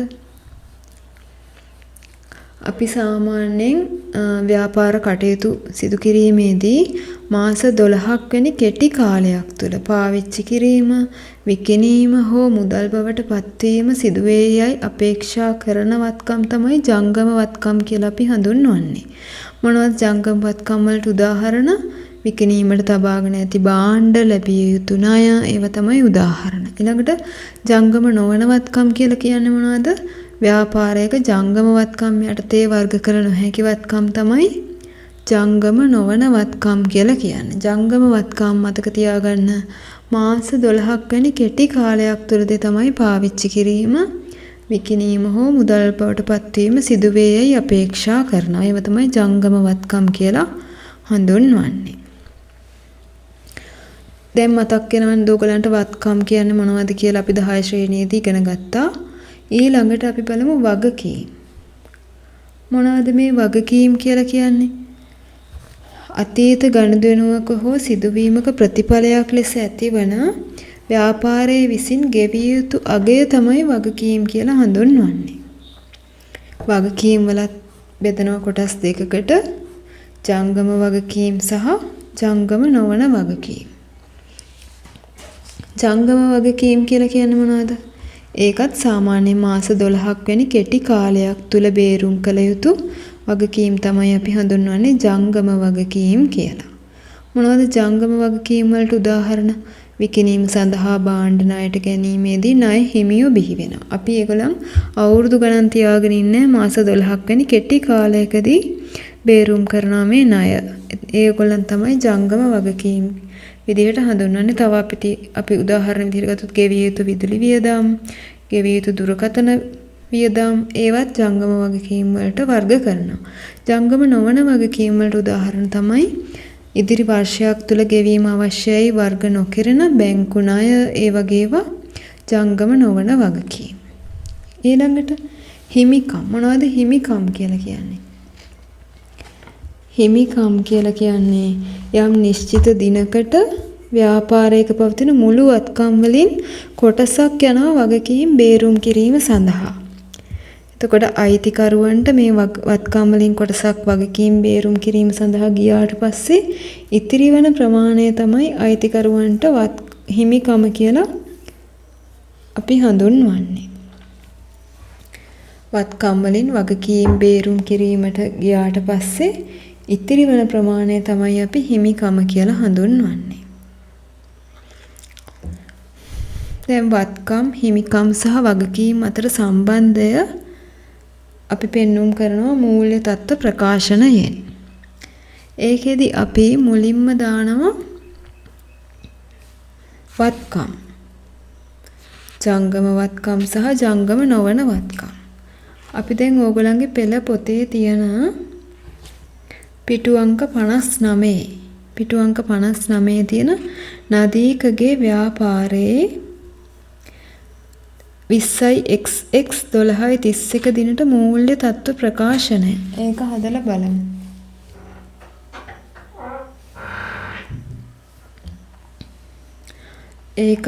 බලමු. ඒකේ දීලා තියෙනවා නදීකගේ ව්‍යාපාරයේ ගිණුම් කාලච්ඡේදය 20යි.xx 12යි.31න් අවසන් වේ. 20යි.xx 12යි.31 දිනට පහත දැක්වෙන වත්කම් පැවතුණි. ඉතිරි බඩු තොගය 30000යි, ඉඩම් හා ගොඩනැගිලි 80000යි, ලී බඩු 20000යි, ණය ගැතියු 45000යි, බැංකු මුදල් 15000යි. මේ වගේ තොරතුරු ටිකක් ඕගලන්ට දීලා තියෙනවා. දැන් එතකොට මූල්‍ය තත්ත්ව ප්‍රකාශනයේ ආකෘතිය මෙන්න මේ විදිහට තමයි තියෙන්නේ. තීරු 3ක් තියෙනවා. විස්තරයේ තීරුව පොඩ්ඩක් විශාලයි. දකුණු පැත්තේ තව තීරු 2ක් තියෙනවා. කුඩා තීරු 2ක්. ඒකේ අපි පිළිවෙලින් දානවා විස්තරයේ පැත්තේ ජංගම නොවන වත්කම් සහ ඊට පස්සේ ජංගම වත්කම්. අපි දැන් මුළු වත්කම් ප්‍රමාණය තමයි මේ ගණනය කරන්න යන්නේ. වත්කම් සඳහන් කිරීමේදීත් මේ මූල්‍ය තත්ත්ව ප්‍රකාශනයේ අපි දාන්නේ ද්‍රවශීලතාව අඩුවත්කම් තමයි මුලින්ම දාන්නේ. මොනවද මේ ගිණුම්කරණයේදී අපි ද්‍රවශීලතාව කියලා හඳුන්වන්නේ? යම් වත්කමක් පාඩු නොලබා ඉක්මනින්ම මුදල් කර ගැනීමේ හැකියාව තමයි ද්‍රවශීලතාව කියලා කියන්නේ. එතකොට ද්‍රවශීලතාව අඩුවත්කම් තමයි මුලින්ම දක්වන්නේ. ඒ පිළිවෙලින් පහළට දක්වනවා. ඊළඟට ද්‍රවශීලතාව අඩුවන වැඩිවන පිළිවෙලට තමයි පහළට දක්වන්නේ. යටින් අවසානයේම දාන්නේ මුදල්.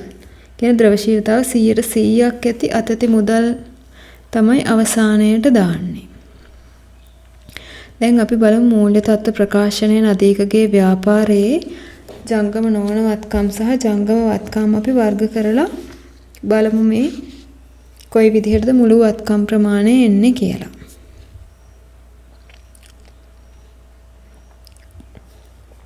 අපි මුලින්ම දානවා රුපියල්. දෙපැත්තේ තීරු දෙකේ උඩින්ම දානවා රුපියල් කියලා. ඊට පස්සේ ජංගම නොවන වත්කම් කියලා දාලා මේකේ තියෙනවා ඉඩම් හා ගොඩනැගිලි. ඔයගොල්ලෝ මේ ගාන හදද්දී මුලින්ම මේ තොරතුරු ටික වර්ග කරගන්න ජංගම නොවන වත්කම් මොනවද ජංගම වත්කම් මොනවද කියලා වර්ග කරලා පොඩි මාක් එකක් දාගන්න මුලින්ම ගාන හදන්න කලින්. ඊට පස්සේ මේ ආකෘතිය මතක තියාගෙන ඒ පිළිවෙලට තොරතුරු ටික දාලා වටිනාකම දාන්න තමයි තියෙන්නේ.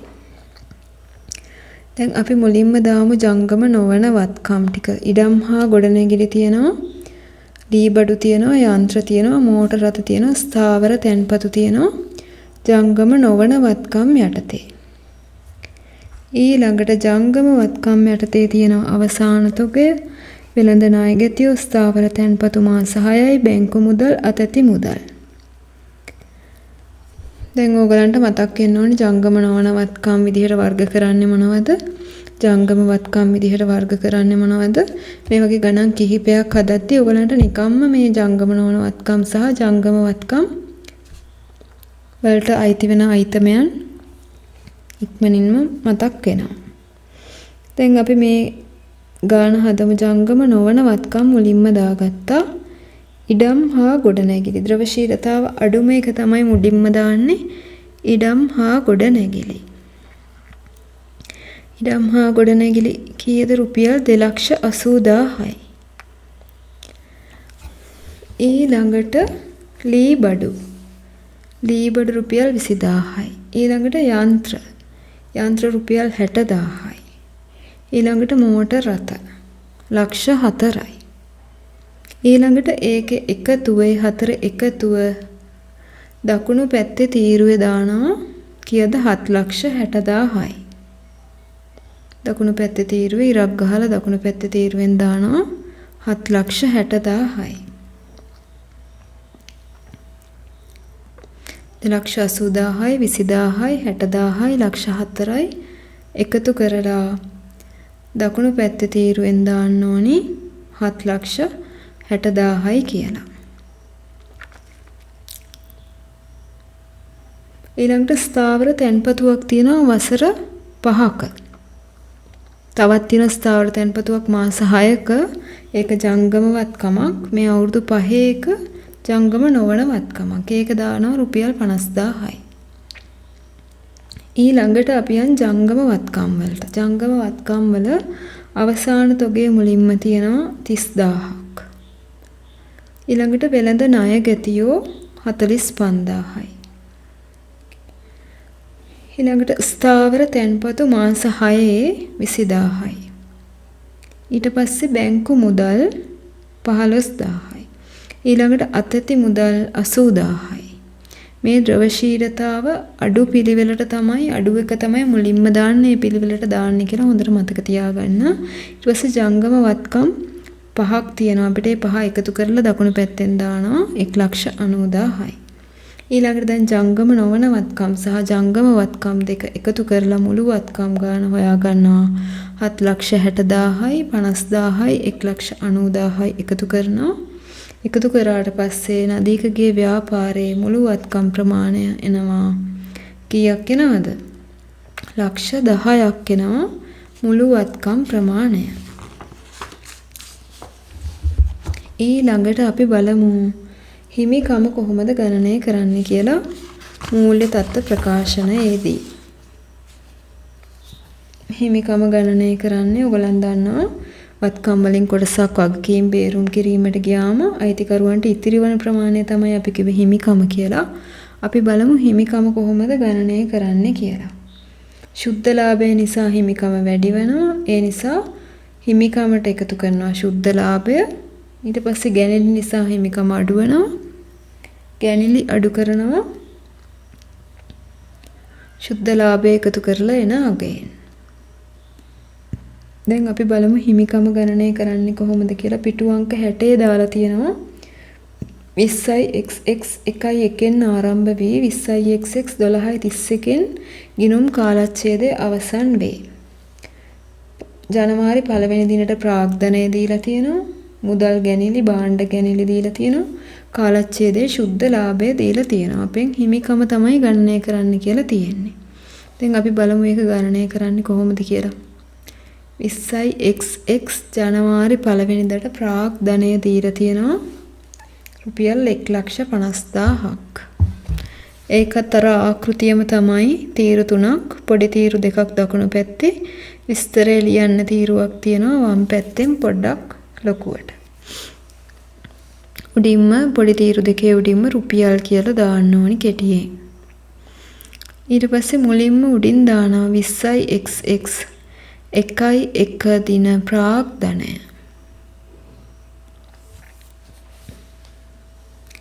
ප්‍රාග්ධනය කීයද දීලා තියෙන්නේ? 1,50,000ක් ප්‍රාග්ධනය දීලා තියෙනවා.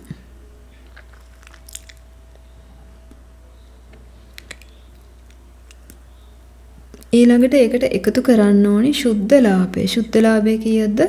රුපියල් 50,000ක්.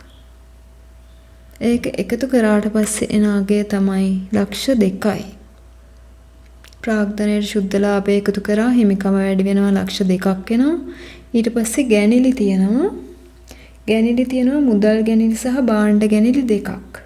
12,000ක් සහ 8,000ක්. එහෙනම් ඔයගලන් කීයද දාන්නේ ගැනිලි වලට? රුපියල් 20,000ක් කියලා තමයි දාන්නේ.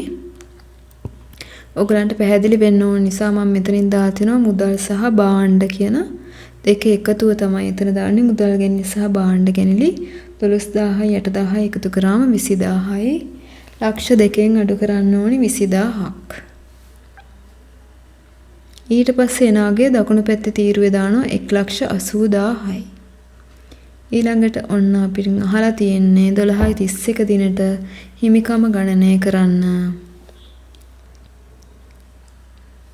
ලක්ෂ දෙකෙන් 20,000ක් අඩු කරා ඊළඟට එනවා 1,80,000ක්. ඒක දකුණු පැත්තේ තීරුවේ දැම්මා 1,80,000යි. පස්සේ හිමිකම 1,80,000යි. මේක තමයි උත්තරේ.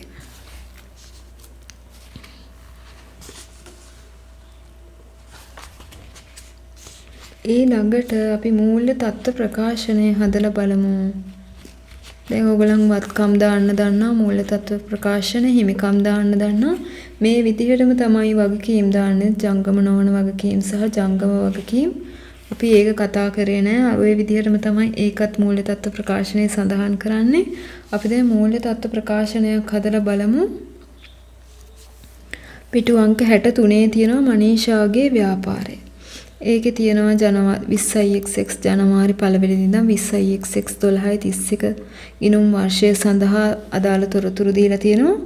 අපිට කියලා තියෙන්නේ 20යි XX 12යි දිනට පිළියෙල කළ මූල්‍ය තත්ත්ව ප්‍රකාශනය හදන්න කියලා තමයි. මෙහෙම තොරතුරු ටිකක් දුන්නම් මුලින්ම ඔයගොල්ලන් මොකද්ද කරගන්නේ? මේ වත්කම් ජංගම නොවන සහ ජංගම විදිහට වර්ග කරගන්නවා. ඊළඟට වගකීම් ජංගම නොවන සහ ජංගම වගකීම් විදිහට වර්ග කරනවා. ඊළඟට ගැණිලි තියනවාද කියලා බලනවා. ඊළඟට ශුද්ධ ලාභය මාක් කරගන්නවා. ඊට පස්සේ තියෙන්නේ හරි දේශීය මේ ආකෘතියට අනුව තොරතුරු ටික අගයන් ටික දාගෙන යන්න තමයි තියෙන්නේ. මුලින්ම තියෙන්නේ හරියට පැහැදිලිව වර්ග කරගන්න වගකීම් සහ වත්කම්.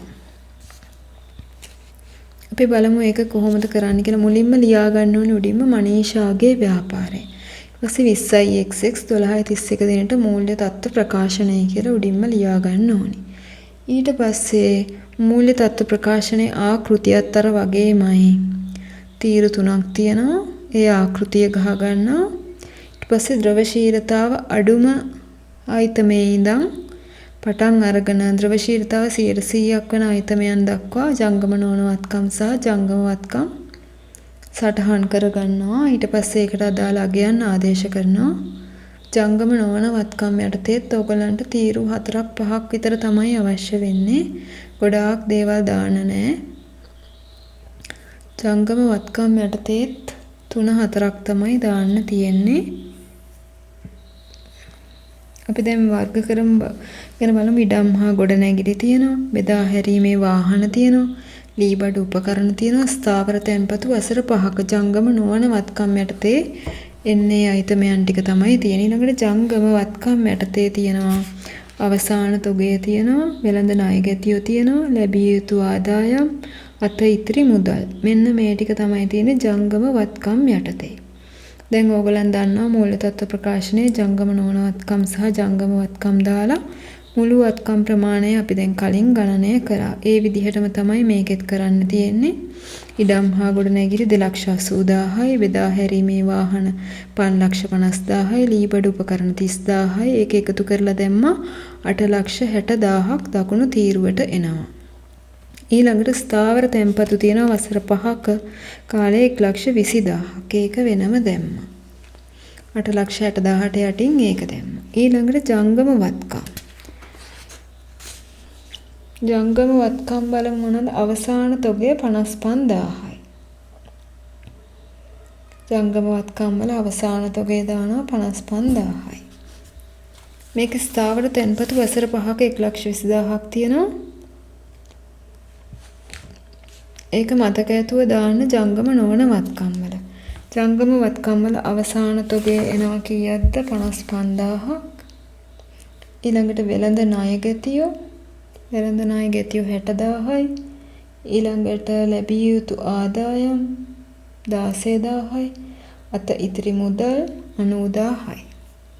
දැන් මේ ජංගම වත්කම් 4 එකතු කරලා දකුණු පැත්තේ තීරුවේ දාන එකතුව 2,21,000යි. එකතු කරාම 2,21,000ක් හම්බ වෙනවා.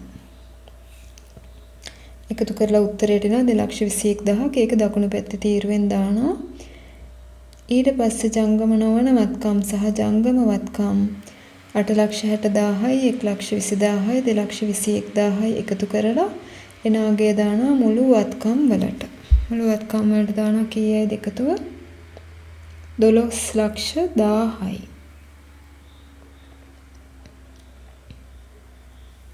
12,10,000ක් වෙන මුළු වත්කම.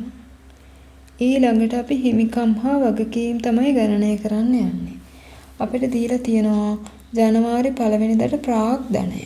අපි දන්නවා දැන් හිමිකම් ගණනය කරන්නේ කොහොමද කියලා. ශුද්ධ ලාභ එකතු කරලා ගැණිලි අඩු කරනවා. ඊපස් තමයි හිමිකම් එන්නේ. ප්‍රාග්ධනය ලක්ෂ 6ක් තියෙනවා. ඒක මුලින්ම දාගන්නවා. 1 වෙනිදාට ජනවාරි 1 වෙනිදාට ප්‍රාග්ධනය ලක්ෂ 6යි. ඒක දාගන්නවා මුලින්ම. ඔයගලන් කලින් හිමිකම් සහ වගකීම් ගණනය කරන්නේ කොහොමද කියලා දැනගෙන ඉන්නේ. දැන් කලින් හදලා තියෙන්නේ. මුලින්ම දාගන්න ඕනි ප්‍රාග්ධනය. ආරම්භක ප්‍රාග්ධනය ලක්ෂ 6යි. ඊට පස්සේ ශුද්ධ ලාභය එකතු කරන්න ඕනි 3,25,000ක්. ඒ දෙක එකතු කරාම එන අගේ එතන යටින් දාගන්නවා 9,25,000යි. පස්සේ ගැණිලි තියෙනවා 12,000ක්. ඒක වරහන් ඇතුලේ දාලා අඩු කරගන්න ඕනි 12,000ක්. ඊට පස්සේ ප්‍රාග්ධනයේ ශුද්ධ ලාභය එකතු කරලා එන අගයෙන් අඩු කරනවා 12,000ක්. ඒක අඩු කරලා එන උත්තරය දානවා දකුණු පැත්තේ තීරුවෙන් කීයක්ද 9,13,000ක්. ඊළඟට අපි බලනවා ජංගම නොවන වගකීම්. මොනවද දීලා තියෙන ජංගම නොවන වගකීම් වලට බැංකු ණය. ඔයගලන්ට ගොඩක් වෙලාවට ජංගම නොවන වගකීම් වලට හම්බ වෙන්නේ බැංකු ණය. එතන එක තීරුවක් නැත්තම් දෙකක් කියලා තිබ්බම ඇති. බැංකු ණය තමයි ගොඩක් වෙලාවට හම්බ වෙන්නේ. ජංගම නොවන වගකීම් වලට බැංකු ණය තියෙනවා කීයක්ද? ලක්ෂ 2ක්. ඒක දාගන්නවා දකුණු පැත්තේ තීරුවෙන්.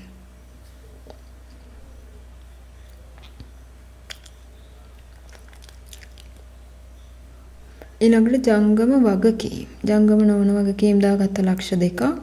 ඊළඟට ජංගම වගකීම් දාන ණය හිමියෝ සහ ගෙවිය යුතු වියදම් තමයි තියෙන්නේ ජංගම වගකීම් වලට. ණය හිමියෝ සහ ගෙවිය යුතු වියදම්. ණය හිමියෝ කීයයිද? 73,000යි. ගෙවිය යුතු වියදම් 15,000යි. ඒ දෙක එකතු කරලා එන අගේ 88,000යි. ඒක දානවා දකුණු පැත්තේ තීරුවෙන් 88,000යි කියලා. ණය හිමියෝ සහ ගෙවිය යුතු වියදම් වල එකතු 88,000යි.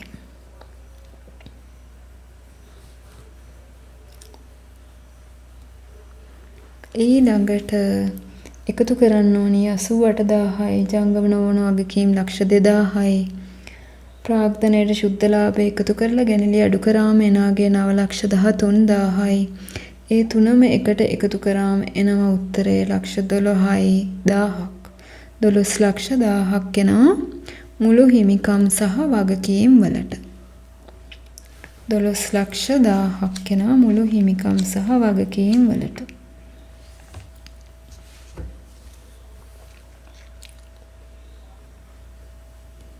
දැන් බලන්න මුළු හිමිකම් සහ වගකීම් සමාන වෙනවා මුළු වත්කම් වලට. මේක මතකද ඔයගලන් 10 වසරේදී ගිණුම් කරන සමීකරණය කියලා ඉගෙන ගත්ත වත්කම් සමානයි හිමිකම් ධන වගකීම් කියලා. වත්කම් සමානයි හිමිකම් ධන වගකීම් කියලා 10 වසරේදී ගිණුම් කරන සමීකරණය කියලා ගිණුම් කරන සමීකරණය ඉගෙන ගත්තා. දැන් ඔයගලන්ට තහවුරු වෙනවා මූල්‍ය තත්ත්ව ප්‍රකාශනය පිළියෙල කරාට පස්සේ වත්කම් හිමිකම් සහ වගකීම් ගිණුම් වල ශේෂ හරි පිළිවෙලට ඉදිරිපත් කරන්නේ මූල්‍ය තත්ත්ව ප්‍රකාශනයෙන්. මේක ඉතාමත් නිවැරදිව දක්වන්න පුළුවන්. ගිණුම් කරන සමීකරණයෙන් දක්වන සම්බන්ධතාව මේ මූල්‍ය තත්ත්ව ප්‍රකාශනයෙන් මනවින් පැහැදිලි වෙනවා කියලා ඔයගලන්ට දැන් තේරෙනවා ඇති.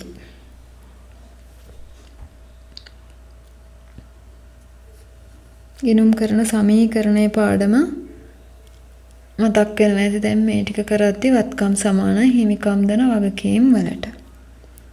දැන් ඉතාමත් ලේසි. ඔයගොල්ලන් දැන් මූල්‍ය තත්ත්ව ප්‍රකාශනය හැදුවා. ලාභ හෝ අලාභ ප්‍රකාශනය හැදුවා. දැන් ඔයගොල්ලන්ට මේ ගණන් ඉතාමත් ලේසි. මේක නොතේරෙන තැනක් තියෙනවා නම් මේ වීඩියෝ එක ආයෙත් බලලා මතක් කරගන්න, සිද්ධාන්ත ටික හරියට තහවුරු කරගන්න, මේ ගිණුම් වල ආකෘති මතක තියාගන්න. ඊට පස්සේ මේ ගණන් හදන එක හරියම ලේසි. ද්‍රවශීලතාව අඩු එකේ ඉඳන් පිළිවෙලට ජංගම නොවන වත්කම් සහ ජංගම වත්කම් දාගෙන යන්න. දැන් අපි කෙටියෙන් මතක් කරමු මොනවද මේ පාඩමේ කතා කරේ කියලා. මූල්‍ය ප්‍රකාශන කියලා කියන්නේ මොනවද කියලා අපි කතා කරා. මොනවද මූල්‍ය ප්‍රකාශන කියලා කියන්නේ? ගිණුම් කාලච්ඡේදයක් තුල ව්‍යාපාරයක් විසින් අත්කරගෙන ඇති මෙහෙයුම් ප්‍රතිඵලය අනාවරණය කර ගැනීමටත් මූල්‍ය තත්ත්වය අවබෝධ කර ගැනීමටත් හැකිවන විදිහට පිළියෙල කරන වාර්තා තමයි මූල්‍ය ප්‍රකාශන කියලා කියන්නේ. දැන් ඔයගොල්ලන් දන්නවා ගිණුම් කාලච්ඡේදය කියන්නේ මොකක්ද කියලා. ඒ කිවි ගිණුම් වර්ෂය කියලා සාමාන්‍යයෙන් අප්‍රේල් 1 වෙනිදා මාර්තු 31 වෙනිදා දක්වා කාලය තමයි සලකන්නේ. ඊළඟට ලාභ හෝ අලාභ ප්‍රකාශනය කියන්නේ මොකක්ද කියලා දන්නවා. ඒකට යොදාගන්නේ ආදායම් සහ වියදම්.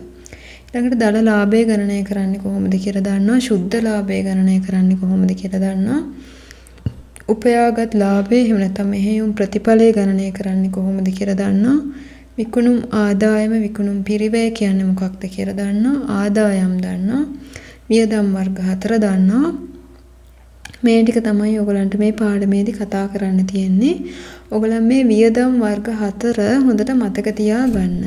කොලයක ලියලා එහෙම නැත්නම් කටපාඩමෙන් හරි මතක තියාගන්න. එතකොට ඔයගලන්ට මේ මූල්‍ය තත්ත්ව ප්‍රකාශනය හදද්දී තාමත් පහසු වෙයි. ටික මතක තියාගන්න එක. ගණන් ටිකක් හදද්දී මේක නිකම්ම ඔලුවට යනවා. එතකන් ඔයගලන් හොඳට මේක කටපාඩමෙන් හරි මතක තියාගන්න.